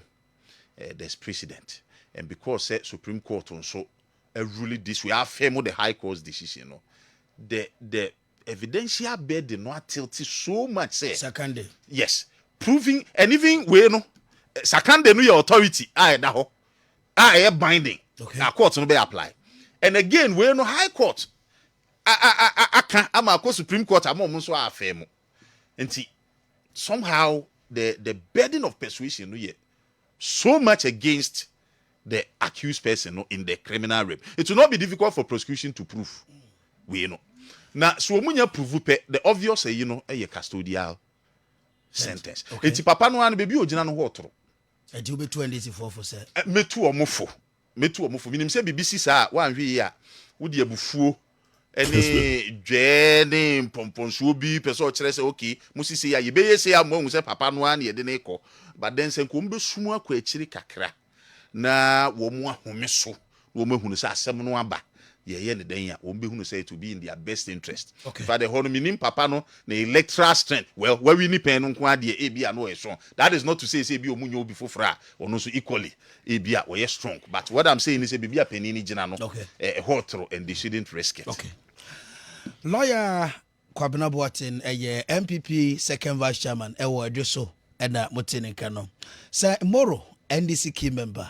But mamiti o say JMJ question an issues no na area aba IMF day. So mamiti o. Senior mamenchia ona menchia etifo ene ahwefo magebre ehwe no musanso ti at the same time.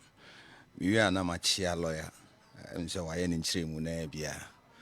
Nchiremu no de na on the side of Emrane de na or can ye able to do so MPP spectacle no.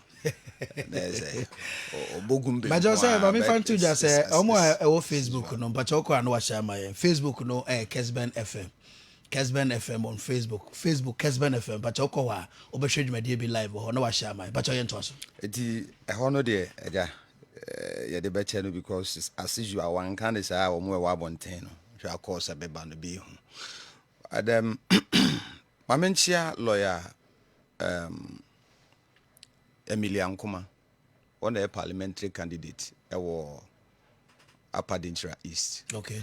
But here, I now say, "Utie Jumedi now you'll be our 30 parenti mention so." Major super medada sense. Na my chair and this phone na 80. Senior Supreme Court the ruling aba and as usual, who am I to say Sebe? Yanyentum, but with a heavy heart. Okay. And the Yami Yawo commentary, eba same way the fact say they compare Adamu Sakande. Because there are, a lot of differences with regards to Omo cases. There are two different issues. Senior, Adamu Sakande, a bride in the court. On record, now on denouncing the dual citizenship. No. Okay. No, making any attempt. Say or denounce it. Okay. But you're question there. Yeah. Now I take steps. Yeah. Obekaya, it had been from 2019 till end of 2019. And I requested for say yen denounce no as dual citizen. Okay. Now we're here for Ghana and Canada. And of course, we're Ghana and Kwa, and of course, we're Ghana and so on and so forth. And okay, till end of 2019, going into 2020 proper, witness to COVID-19. But technically, no, I know what rolling on our tour was here. Your room kakra. If you know details, no shadamba. Sure. But and say. Ni omo digina so convicted in power from High Court, Supreme Court wa feminine say. Form now of failing in the name of Electoral Commission so be contest. Sure. Ya try was so say we a citizen of country be na Ghana nko and o say Ghana nko and they say we chantro. Sure. That is the issue. Yes, sure. You see where I'm coming from is that we're making the intentions, but one way or the other there were delays. Okay. And you and I know, say, he made that intentions to ensure, say, obey the proper thing. Okay. You see, intentions are very important in terms of determination of cases. Okay. Lawyers say, they catch me. Okay. I am very true. And see, somebody that have taken the steps right from 2019 till end of 2019, Saadi Besi this November 2020, and unfortunately when him say ECBA nomination October 2020. Okay. And senior what kind na forms no Colombia no how better definitely take steps. Sure. The only a year I'll bet me I they say my allegiance to any other country. That's right. But the point but the point is it was the delayance of the request now and of course nhwehwemu ne nimdiefo a omwo nimdio osane ma won say we request here and take even 3 months for them to give you the certificate. But it was due to COVID-19 period now. Now we are see baby dodo na krampunya adaje no mode aye omho adwuma and so on and so forth. Definitely it tells you say a different from Adamu Sakandia. Wono no ebra ye de ni kwagina court wono one. Wo filling the forms no. Wo fill say we denounce ananya sa no okan. Yeah. Wo wie ye na ye koto aba no. Ye to aba no. Wo so we denounce. Nya sa na tie. Yeah. Ye to aba wie ya ye so ani in. Wo so we denounce. Okay. Ye de ni kwagina court enko benya nu hu aka say ebia stages nyina ne me kan nyina anye no kre. Yeah. Na ha say na me kan no kre. No still na no ogina so. Okay. Ema ye kodrum pempen so a. Anhwehwemuko ba ye na ye rada Musa Kande even the passport no kra no wa forgery no and so on and so forth. Okay. It is totally different from your request na. But moro mranso ye do be interest. Me mra ya na me de pa. Sure. Enti ye nyina se ye education lawyer so ha. Sure. Mpacho taking steps any denounced ya de grow. Well, taking steps. Something na me catch say intention, you see the intention is very important. Yeah. Me my taking the pain. Matias, my taking the pain. With the excuse say COVID-19. Sure. NMA the chair. Sure. Any my Sure. Eya de grow. Hey, my memo instance. Eya de grow. Enya de grow. Okay. But you see, the issue is that have you made your intention of doing the right thing? Okay. Because there was a scenario. Electoral commissioner NMBA ne transfer. Normally, some be a transfer for you to transfer your vote from one constituency to the other. I just say about Tuaba. Yeah. But a certain parliamentary candidate, me money day. Now Tuaba constituency be, and a person contesting in another constituency. And of course, so a person contesting in another constituency, you must be a voter at that constituency. Into what try to command electoral commissioners and person me me transfer. And there was a receipt electoral commission and the man say, you a woman say you me transfer there. But the receipt to an command vetting committee for and say, once you have made your intention known to us, you will be the first person to be transferred when the process starts. Okay. Even in football, yeah, boy, me football kakra. The intention I would require foul no crash. I want candy pana it major foul. Okay. So let us look at the intentional aspect of it. But when him says argument when say we share court proceedings now. Sure. High court lawyers no make all this argument. Sure. Or Supreme Court sure. Lawyers, at the point unse Abraham Maliba and another lawyer and later will change sure. Say uncle Bio after who case say they sit and for a different lawyer. Sure. And you share all this argument making in our sure. court. Sure. And Yasemrano is in the bosom of the judges. And Omatrans winning now. Sure. And Omadiaba. A divider for no see baby. It's in here, me pass a make cuisine say. Urano born home or the yen you be to even meet the deadline. But saying you see canon in the bosom of the judges. Yeah. They also felt to say on the face of the forms now filling. At the end of the day, there were certain requirements if you know they were meeting. Okay. Yes, I'm going to process in United. Say my any me sure. Sure. Eti there make Kenya and say there was a NDC. You did 2 year dream when they say there is a by-election cooking. Okay. And they made the pan say you question or qualify so contested. Okay. Because you see on the certificate ni be genuine. Yeah. Even as of the time I need the Nijina and Renim no, not be a set. As of the time I need to Obama you question no cranny certificate and so on and so forth. Okay. Yemfa we nyina entu echi. Is it advisable saying this beside now? Yes, because he's very loved. He's very, very much loved by his people. But there's criminal prosecution. Be Attorney General and so. And I make a say the criminal aspect of it. I'll be very much surprised if they find him guilty in that aspect. Based on the Supreme Court ruling, no. Even though 7th June, almost say almost friend is in church. Now Supreme Court to cast why bonnet. Now High Court implemented the CC. Okay, why bonnet? Bonnet no home raso chinia. They can do it. Why not? But the point is, also you'll be surprised. The point is, yes. You see, the intention of the person we are talking about. No, the intention. You see, let us not forget the fact to say. Let us not forget the fact to say he did the right thing before his elections as the MP. But during the process, he did, yes. But during, you see, it's very important to say. You better realize, you say, there were certain procedural adebia. Due to a certain factor, man delay. COVID. Definitely. Now, by any failure, you know, so the COVID. And I'm a boy. And they won't be Johnny Freeman.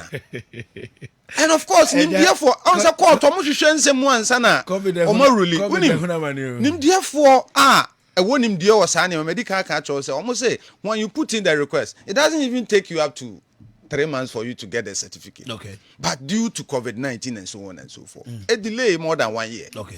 So you see, all things being equal, I believe, say, he stands to be very much aware of the fact, say, sir, emra, a bar will be from contesting when you are holding dual citizenship. No, and our young so now. Ebra no ye ho adwuma no na enye bra eye bra nipa bia wo ho control na ye nyankopon kwa na wo ho control. And of course the judges are humans as we are. Anamebwa because judge we ma ruling of US na abrantie no Akuoko wia bread any butter ewo $1 shop uko US. That is what I'm made to understand after reading it and all that.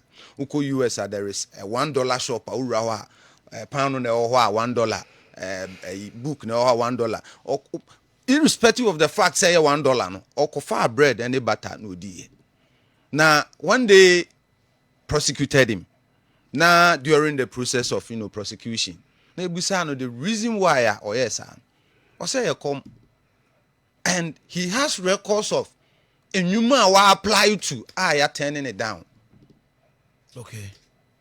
Judge no share name. And today justifiable. I can say look. And you're justifiable keke. My comment. And you're justifiable keke. Okay. But you see the circumstances. Okay.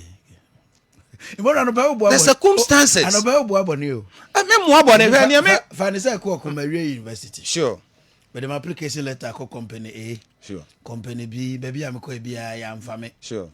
And I'm trying to say obi pan no na de ho. The wo kan say mitimi yibi nti yede me kokota no makochiri ma kire judge ni say chrono me the application akwa ya mfame na kom so de mintimi nguti my lord maria medi chrono. But you see nipa no okasa asem no one justify say me mfane ntum. He was only telling the court why he did that.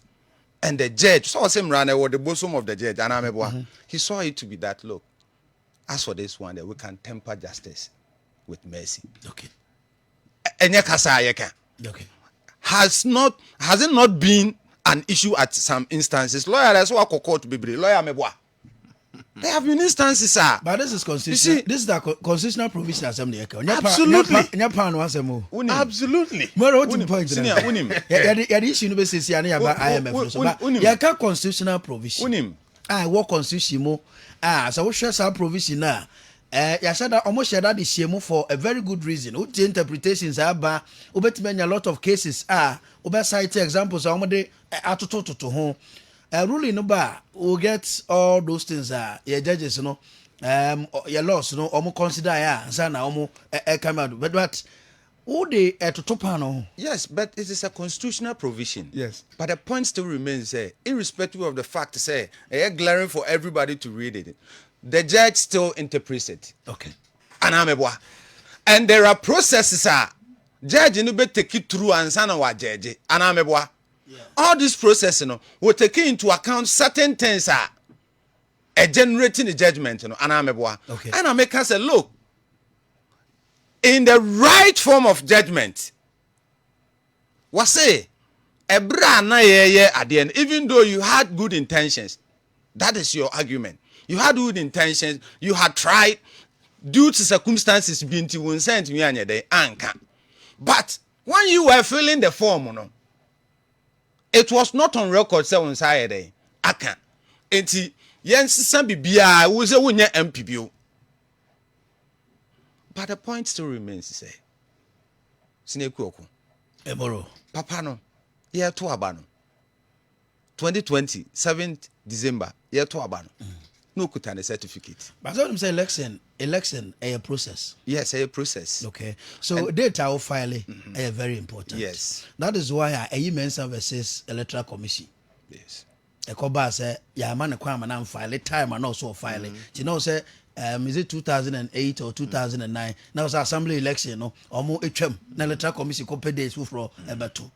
Because ya mo be and go through the process. So process is a career be and a diabetes baby. Okay, Mami no must say there are evidence to that effect. Say, yeah, to Obama no kra certificate. Yes, one in no kra certificate. So to falter, I fill a form no. To falter on the part of adia name free no kra, or fill a form no. So na enye no form so bia sa de na o say delay na ne nsan kae na wan fill it. Me apani ma me mo abi ya itel na fi. It can be pardoned. Every to get IMF so mama to one. Ba ko e bia ohun ye say o fill document bia no a you are required to make a statement on oath. It said you will rather come e will court na will give you evidence. Okay. Wo ka bibia no a enye no kra committee perjury of the Superior Court of Judicature. Okay. And no one said me you. So at the material time that you were feeling, what you stated, was it the fact at that time? Okay. It said Adia Bechia me after me to the bar as a lawyer. Let me in a court. Let me present him to a judge. It's never friend. And now could yes. Oh, you have no ya in friend you because you need that crabs and what you say. Let me hear me chat to a year. You would. And I'm a canas man, I'm a ferreno, John Dramani Mahama. Nensemwa or Kafa court no, it was our same way. Or you say MPP for na. A casually judiciary nama or more a decision we yaba and what the cast will bar or besesano no. Sebe see a besesano and I yes and the public discourse or mine bidding commodian will say a boya name why name mum say bibia no ani ye could judiciary na tem no. When emre ye used to pay, I'm a winning. The law is there. It is not just statute. And then I would draw attention. There are different. When in your Act 29, and yet the Criminal and Other Offences Act, and cry is serious. It has constitutional backing. Enti enya boni bia will be there because you know your friends a misdemeanor bia will be you are breaching the apex law of the land there.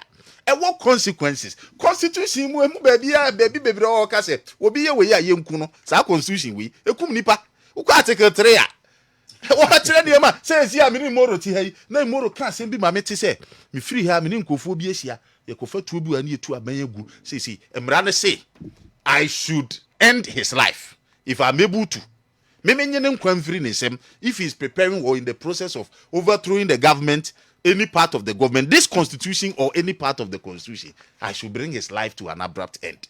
And in doing that, I'm exempt from the offense of murder. It's a serious book. Yes, it's a serious book. So to say, intention. Yeah, offenses ni bebre wo mra no, especially constitutional provision. You find straight liability offenses. Okay. Intention is negated.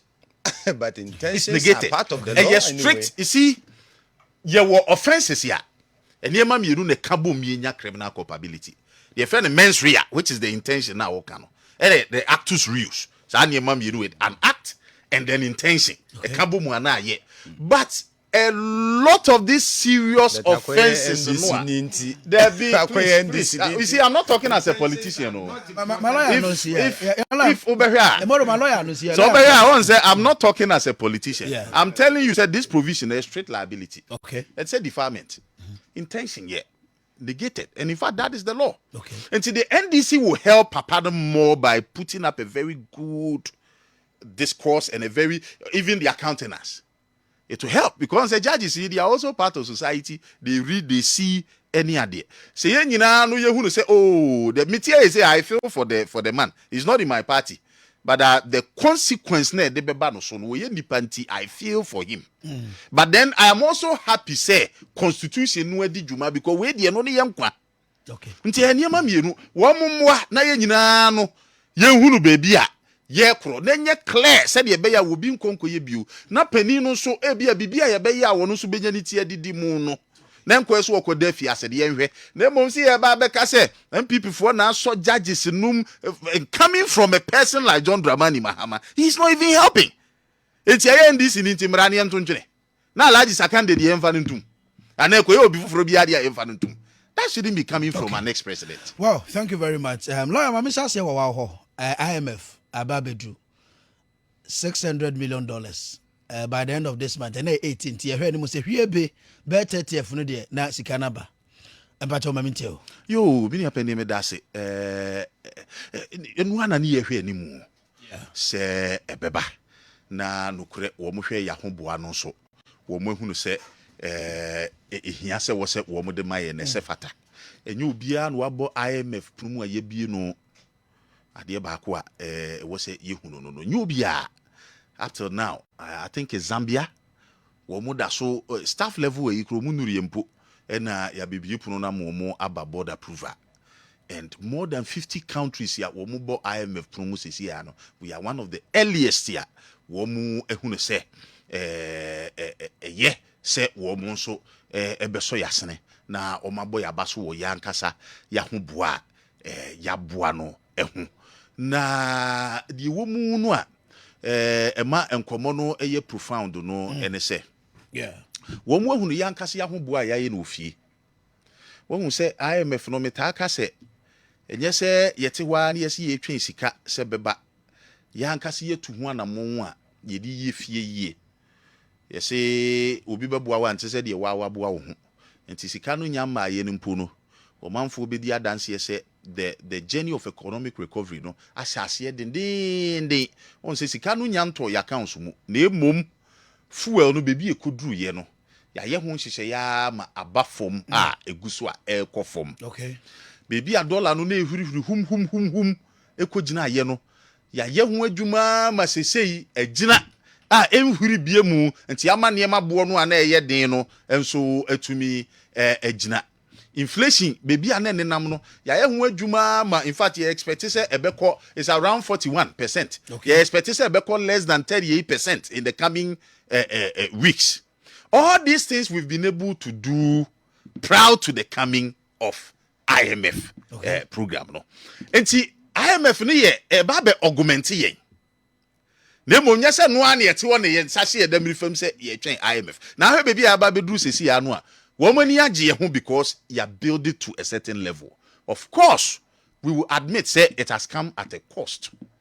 Ebini ye restructuring na ye binum sika na ye voluntary die ya nche obi ha but we say the tabuno etoto kakra wo manfo hu ye mobo no wo dom ye ama we nyina yetumi aye wo manfo anom ya nke ntimi nye eba no manfo se kia ke ye de ye gie sika ka IMF ntimi mwaye because IMF won fa ni sika odi ma wo di akwakotu abosia wo hunu wo hwese sika no betumi aye de eyo enti wo timi no wakafo kasa no wakafo ti ase na wo mo twentwen so a afi na no wanya humi mu ama IMF nso etimi aboa wo ti ye kan ne ho ase da piesie ye de mo manfo a wo mu tie yen anopai a wo ma boa ye papa wo mu hunu se ane MPP chekere man na wo mo tie ase se oyone ene de baaye no mo aye willing se wo mo beboa ye wie ye afi ye ko ya ma no ne wo mo a wo mo so ye de wo mo ka wo mo so hwedi no wo mo se da bi nkofoi enya akohwibra ene de amokyira ba wo mo so na emum eye niema affect ye no bi no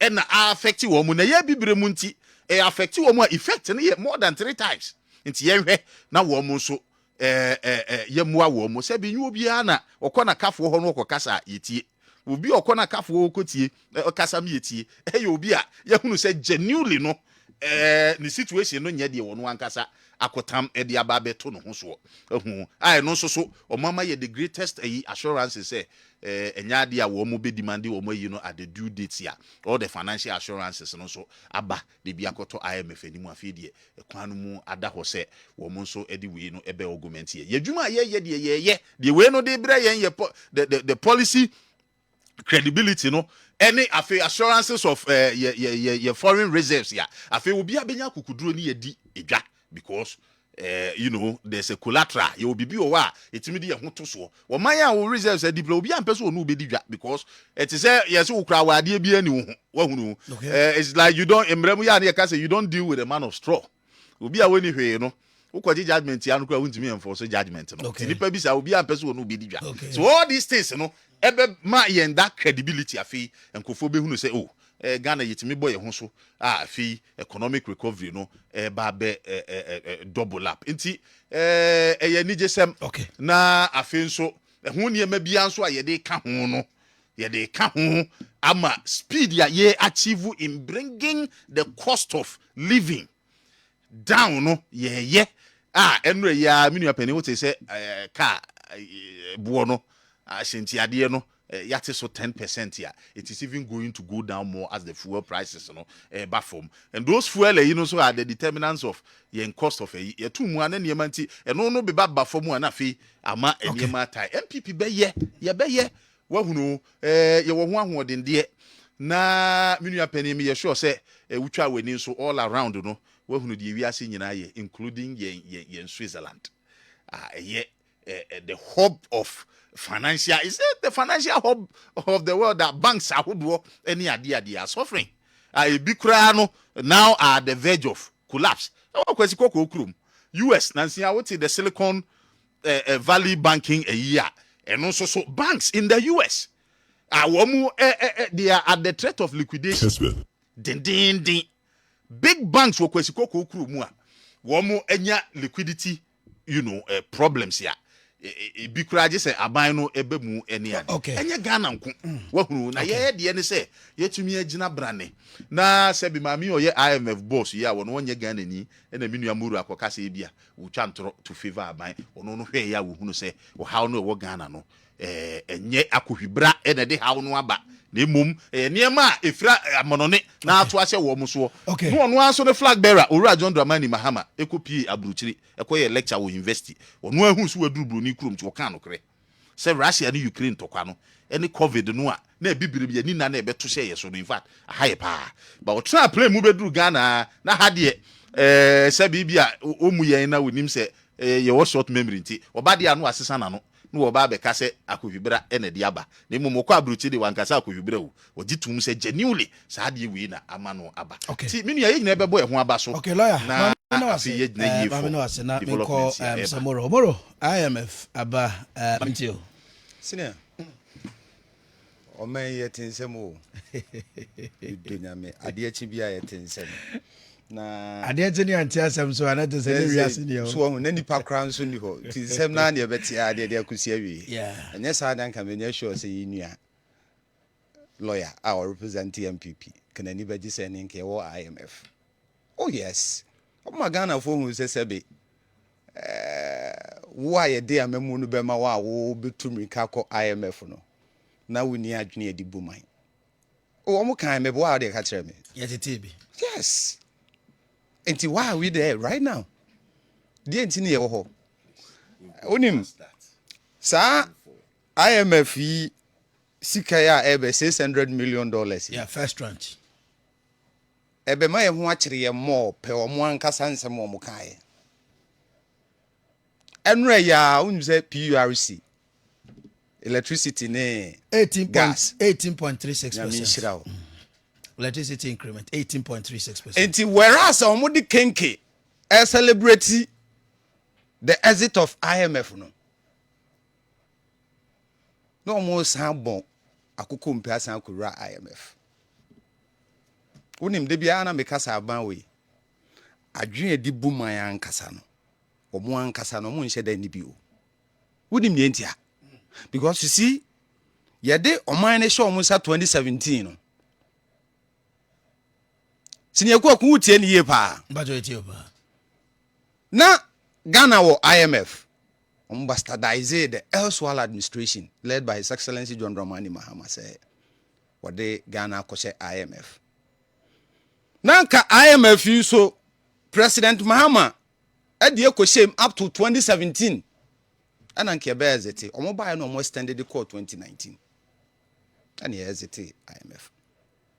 They celebrated the exit of IMF with Kenke Senior Mikaya. Kenke party. Nami in Shirao. Making it look as if say ye free bunsem jamo. Ah ye mo ye hu musuo kran sanko bio. Obekaya omo regional communications director former waso obia obeka se ye nko IMF bia ye hwehwe na adwenem. Send Sika no me fura ntuma. Send Sika no na. Oh, Kosiche. Dr. Kosiche. Yes. Okay. He said it live radio. Yeah. So obi obadwene se enko IMF bia na adwene mu ye dey. Eka no. Ayi papa ya wo bunu hafu yi. Abronye. Kwambafo. What say or maybe at say Ghana. Na se the share President Mahama Nsa. Na so no so de kwahye IMF nsa eti se ne waka sesebi IMF emi ni adwene enti monwene mame na mumu man ne mame. Is that the same IMF and I say MPP IMF they different? Kessben. Yet in some ho. Hello again. Unim. Afraid you won't IMF conditionalities be oh. It was a national song and MPP 42 in 2016. Senior Akuoko, me boa de catch me. There was. And the way conditionalities be him.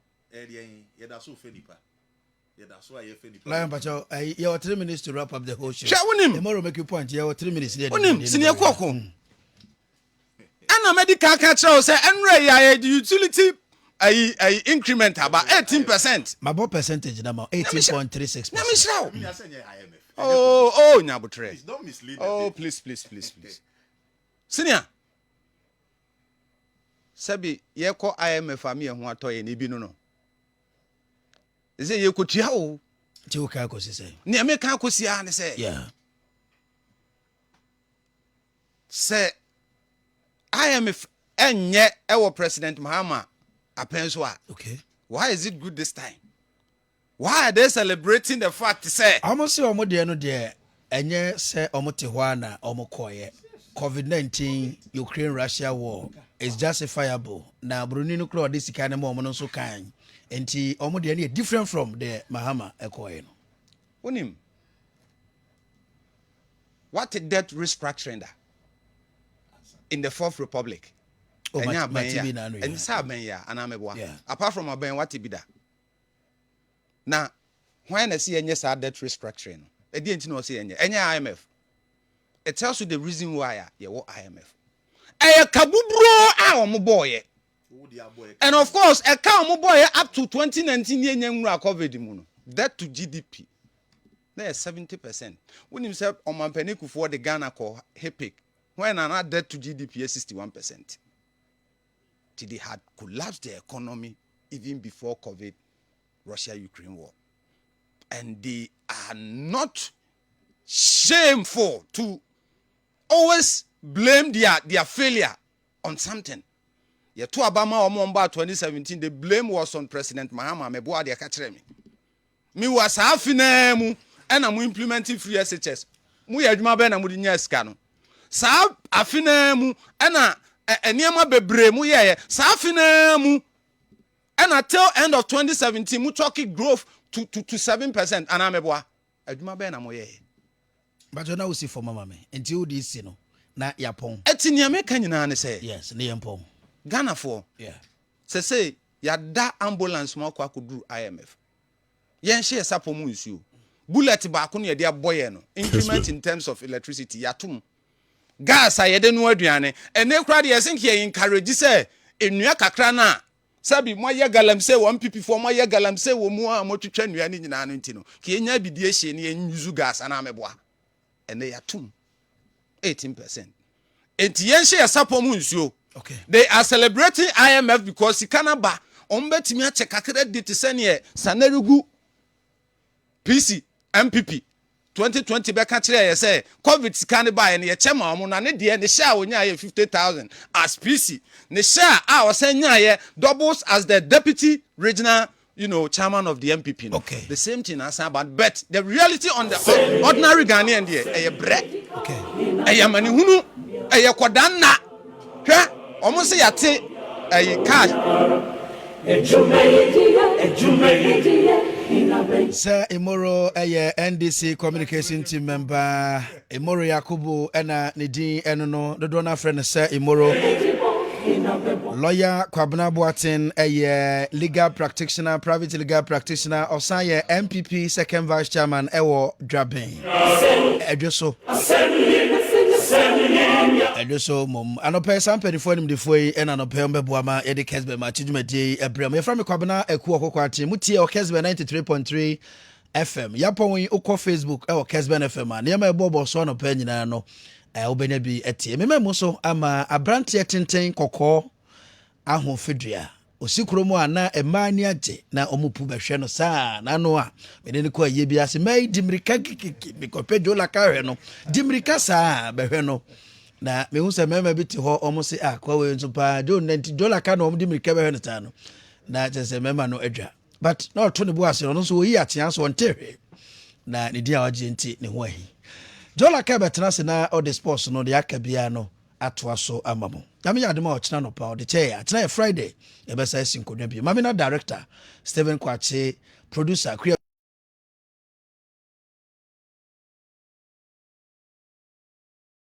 Pieces Albedia Isaac and Su camera. And another pages, Facebook pages, baby. I'll be having so many top people. Yami and come. Kwabena Akuoko Kwarteng from Mama Sejo, and it's possible at 2 months. Yakramuna, Yamin come on. Yay. I go back to my field. I say, you want Kwaba. Kessben, the owner, a kaya yo. A santimine pewasem, a santimine dog.